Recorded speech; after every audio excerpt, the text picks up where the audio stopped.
Fury is first and foremost a practical farmer. He farms 400 acres of owned and rented land along the beautiful shores of Strangford Lough at Killilay in County Down.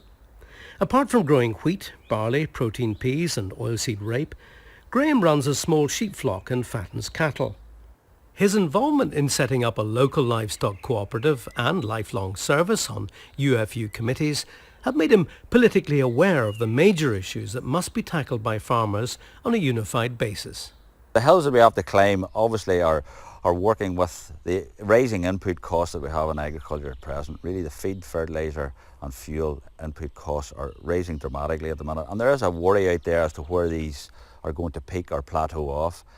At the minute they're still going up, and producer prices have to relate to the input costs. So really we are lobbying, I suppose, certainly for increased prices with reduced bureaucracy and red tape.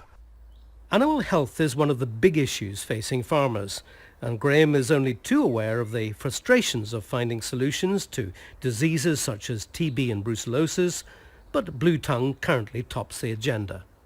Blue tongue is not in Northern Ireland at present, and that's the way within the union we want to keep it. We want to keep it out of Northern Ireland. So to do that, we're employing the industry and the government to take all necessary measures to keep it out, and that means not importing livestock from across the water or mainland Europe at present. Whether it be for breeding or even for slaughter, we're against the idea of them even bringing in animals in for slaughter. So we'd ask the industry to heed these appeals that we are putting out and not bring livestock into Northern Ireland.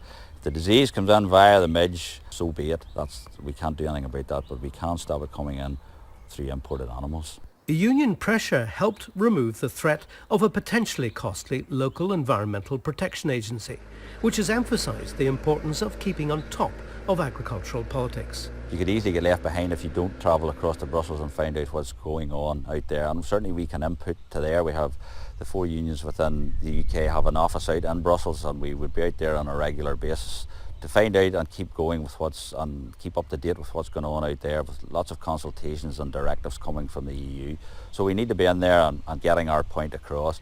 We're across with DEFRA in London at the minute, certainly discussing cost and responsibility sharing with regard to animal disease and animal health. And we were in Dublin recently with the IFA on their protest march against the WTO negotiations. High on Graham's agenda for the positive future of farming is the need to encourage rural youth. And he's playing an active role in his farm by encouraging the part-time employment of a local young farmer. He sees the input of youth as vital. There's definitely a positive message going forward.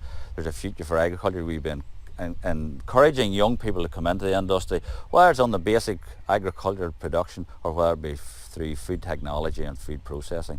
There's definitely a future there for a lot of young people within Northern Ireland. With an extra 80 million people in the world each year, there's a definite need for food production, obviously, to feed those people, and we in Northern Ireland can contribute to the supply of food for people both locally and on an international and national basis.